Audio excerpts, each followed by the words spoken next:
Hello everyone, it's Maranda with Miranda's World, and so I'm 3 months in. On this Saturday, it will have been 3 months that I've been on the Optavia program, and so elated about that. Right now I'm at 40 pounds down, and so I haven't stuck to the program 100%. As you all have followed me through my journey, you know that each week has been a week, and sometimes I have my highs and my lows, I have cravings and all of those things, but 40 pounds down, so that's an average of 13 to 14 pounds per month.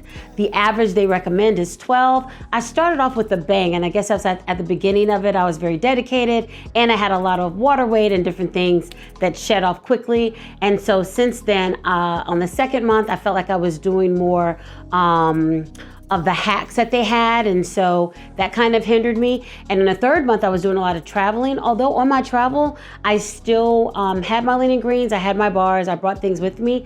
I still felt like I might have had two lean and greens or split a lean and green. I still wasn't sticking 100% to the program, but I am elated and ecstatic about the results that I've gotten so far. I look forward to what the future has ahead. So if I'm 40 pounds down in 3 months, which is also a healthier, more steady place to be rather than losing it all so quickly and then gaining it back real fast. Because of that, I'm kind of happy where I am. Always, and just because of my personality, I'm trying to push myself to the limit, but I didn't gain the weight in a day, so I don't know I'm trying to lose it in a day. So it's gonna take time, and I'm just gonna continue the journey and look forward to it. I've been going out a lot lately. It was homecoming, I think I told you all that, at Southern University. I'm not a grad, but I support, and so went to that. And then since then, I've been steadily going to conventions or going out of town and traveling, but still being consistent. And so then if I do go to a restaurant, I do go somewhere, I make sure I get salmon and a salad with the dressing on the side. I'm still sticking to my unsweet tea and waters. I'm drinking less of those diet sodas. At first, I think I told you all, they had the Diet Dr. Pepper, which is like a sugar fix, although it doesn't have sugar in it.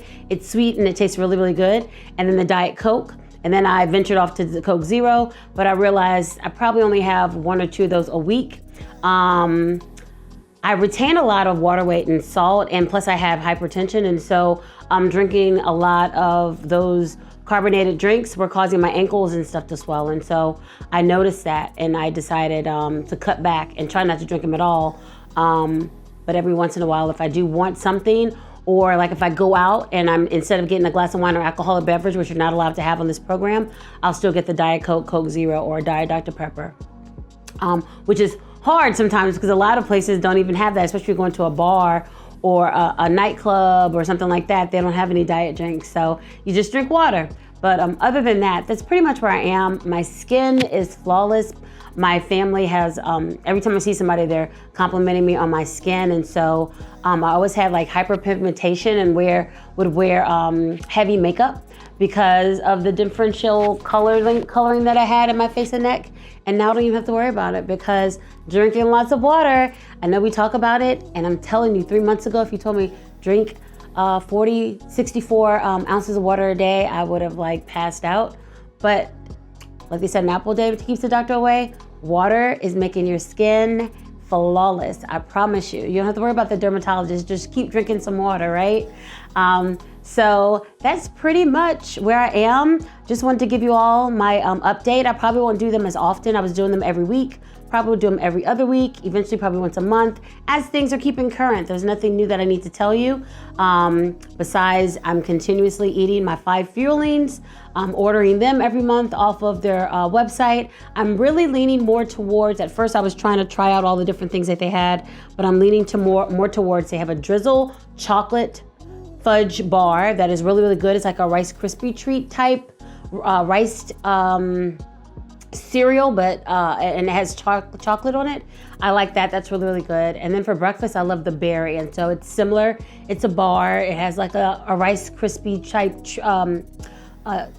taste or texture to it, but it has strawberries in it and like a vanilla yogurt coating, and I really like that for breakfast. I like the pancakes, although the pancakes have a different consistency and texture. Everything on all their meals are high in fiber, so it could be a little dry, but I'll put like a tablespoon of syrup on it.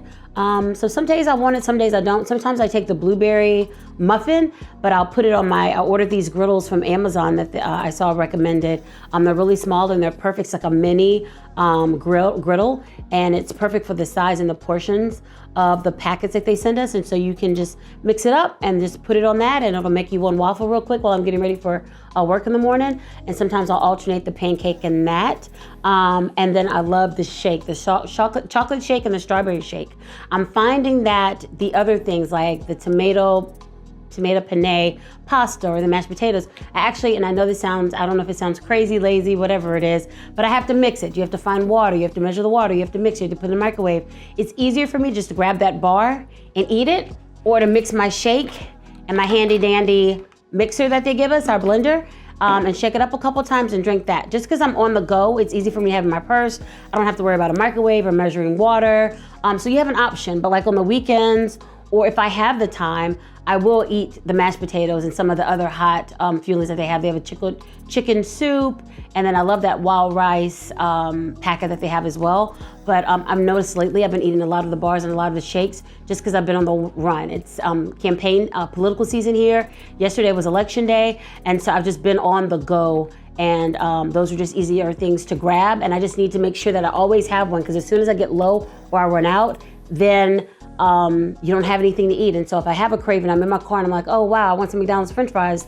Nope, let's grab this bar and eat it while we're on the road to kind of quench that craving of whatever it is I want to have. And so cravings are natural. I had my meeting yesterday with my coach. We have a monthly meeting for 30 minutes, which is part of the program. So once you subscribe to the program, you get your 5 fuelings. They set you up on a website. You're able to track all your fuelings. They will give you pamphlets and booklets to kind of guide you through this.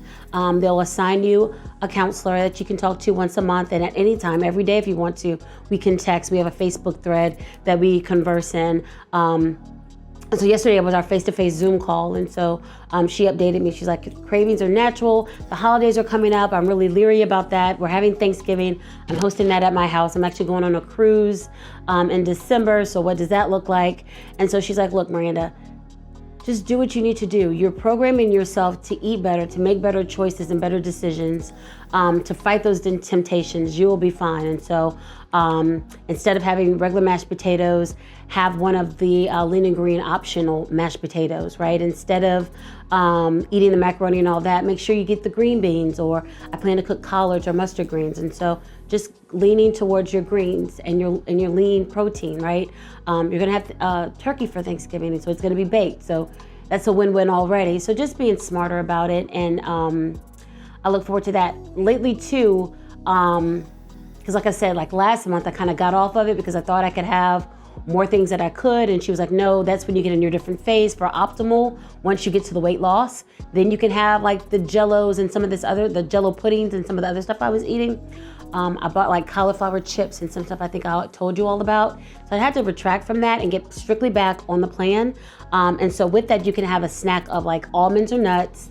Then they talk about pickles, dill pickles, beers, and the sugar-free jellos, and those are like my best friend.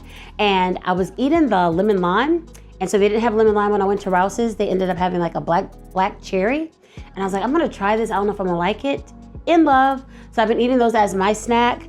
I think they have 5 to 15 calories, or very low in calorie, and so I'll eat that as my sweet treat. And so what I'm saying all that to say, for Thanksgiving, instead of eating the sweet potato pie, or the pecan pie, or the pound cake, I'll be eating Jello, or also I have my popsicles. The sugar-free popsicles are 15 calories for sure, and that'll like submerge that sweet craving that you may have after you eat your dinner on during the holidays. And so looking forward to that. I've already made my menu, so I'm excited. I'm gonna cook like an eggplant casserole. So I have all of these like alternative options that I'm excited to introduce my family to when they come over to eat. So that's basically it. Preparing myself for the holidays, keeping on track. We have November and December left in this year, and so let's see what these 2 months look like for me. I would love to lose 50 pounds by the end of the year in total. So I feel like I'm definitely gonna do that. I'm already at 40, that leaves me 10. So I'm sure I will do that before the end of the year. So I've lost 40, I have 80 more to go if I'm following where I initially said. That's pretty scary because I'm starting to notice the weight loss and stuff like that. So I'm like, wow, 80 pounds seems like it's so much, but 40 seems like it's so much. And some people don't even notice a change in me, right? They still feel like I look the same. Others say they see a few pounds have shed just because of how I look in the face. So maybe 80 is not as much as I think it is, but I don't want to look too small. So again, I said in the beginning, don't want to stick on a number, although a number is in my head because I need some type of goal to look towards, but more on how I feel and how clothes fit on me and how I look and when I'm comfortable, right? So what that looks like, because the standard can say, oh, you need to be 120 pounds, but is that realistically where I need to be in order to be in the best healthy way for myself? And actually, when I was talking to my doctor, he was even saying, hey, you're not going to get your BMI down just because of the way you're built, your genetics, things like that. He was explaining for himself he would never be at a certain BMI, and so he gave me one that I can attain. And no, I'm not trying to get at 120 pounds, but I do have a lot of weight to go. And I told you one day when I'm more comfortable, I'm going to share those numbers with you, and you're going to be surprised at where I was and where I will be in the near future. So I look forward to that. Again, just want to thank everybody for joining me. Continue to pray for me as I go along on this weight loss journey. And so I appreciate you. Have a great day. Bye-bye.